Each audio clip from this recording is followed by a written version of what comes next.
পূর্ব বর্ধমান জেলা জুড়ে শুরু হয়েছে 21শে জুলাইয়ের প্রস্তুতি সভা।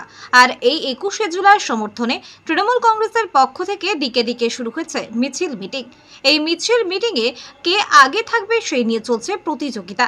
21শে জুলাই স্মরণ সভা উপলক্ষে বর্ধমান 1 নম্বর ব্লকের যুব সভাপতি মানস ভট্টাচার্যের উদ্যোগে দেখা গেল তাসা বাজনা বাজিয়ে নানা রং বেরঙের বেলুন ফুলিয়ে স্মরণ সভার উদ্যোগে প্রস্তুতি মিছিল।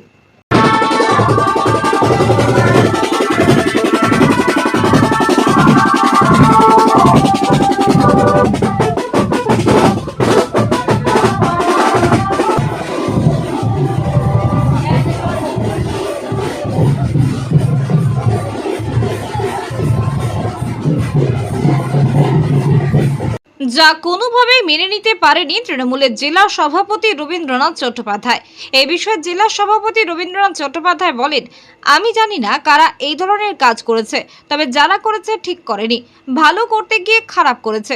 তবে এই বিষয়ে যদি কেউ কোনো অভিযোগ করে তাহলে তার বিরুদ্ধে ব্যবস্থা নেওয়া হবে বলে জানান জেলা সভাপতি।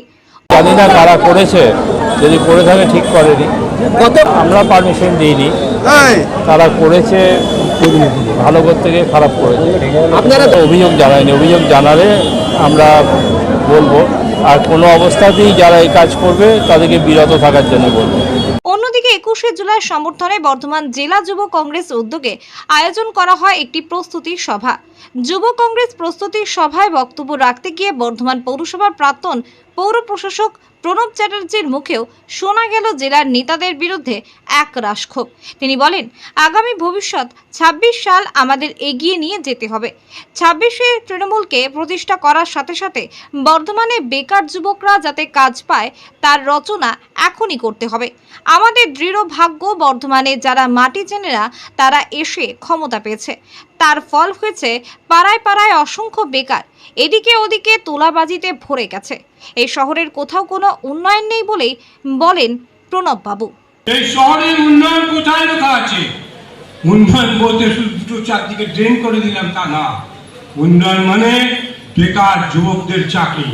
কবে টাটা আসবে, কবে গোয়েঙ্কা আসবে, কবে আদানি আসবে, তারা চাকরি দেবে, তার জন্য আমরা আঙুল চুষবো?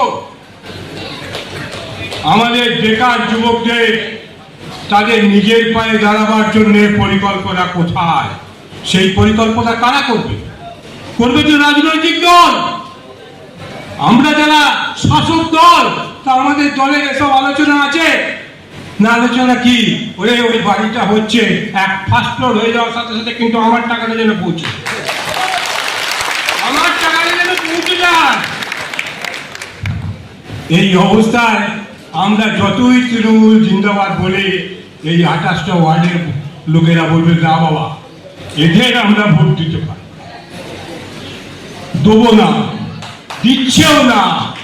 বিধানসভাতেও দেয়নি, লোকসভাতেও দেয়নি, আর পৌরসভার রেজাল্টটা না বলাটাই উচিত। তাই রাজনৈতিক আন্দোলন যদি আমাদের করতে হয়, আমাদের ভাবতে হবে। দেখুন, খুনোখুনি শুরু হয়েছে আমাদেরই কেন্দ্র কলকাতার বুকে। আজও একটা দেশের খবর শুনে না।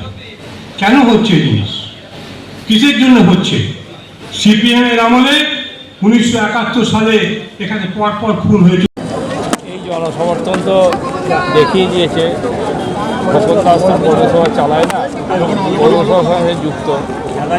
এই জনসমর্থন দেখিয়ে দিয়েছে, বর্ধমানের মানুষ তার সঙ্গেই আছে। হ্যাঁ, আমি তো আগেই বললাম, এই লোক প্রমাণ করে দেয় যে খোকন দাস মানুষের মধ্যে আছে।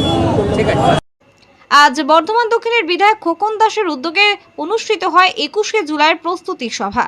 মঙ্গলবার বর্ধমান টাউন হল থেকে রাজবাড়ি পর্যন্ত এই কেন্দ্রীয় মিছিলে উপস্থিত থাকেন শহরের কয়েক হাজার তৃণমূল কংগ্রেসের কর্মী সমর্থকেরা। এদিকে কেন্দ্রীয় মিছিলে বিধায়ক খোকন দাস বলেন, আগামী 21শে জুলাইয়ের সমর্থনে এই মহামিছিল। মুখ্যমন্ত্রী ডাকা 21শে জুলাইয়ের স্মরণ সভায় আমরা সকলে সেখানে উপস্থিত থাকব বলে জানান বিধায়ক খোকন দাস। বর্ধমান থেকে সঞ্জিত কুরি রিপোর্ট, বিপি নিউজ পূর্ব বর্ধমান। বর্ধমানে, কলকাতাতে, হাওড়াতে হাওড়াতে, শিলিগুড়িতে, কাটোয়াতে, কালনাতে, মেমারিতে, বর্ধমানে, 21শে জুলাইয়ের সমর্থনে বর্ধমান দক্ষিণ বিধানসভার পক্ষ থেকে হাজারে হাজারে মানুষ আমাদের 35টা ওয়ার্ড থেকে এসেছে।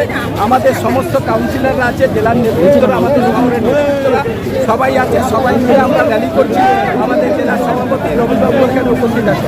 মূলত এই মিছিল আমরা বেশি করে লোক নিয়ে যেতে চাই যে 11 জন আমাদের শহীদ হয়েছে, সেই শহীদদের স্মরণ আমরা করি। এবারেও আমরা বিশাল সংখ্যক লোক বর্তমান দক্ষিণ থেকে আমরা নিয়ে যাবো।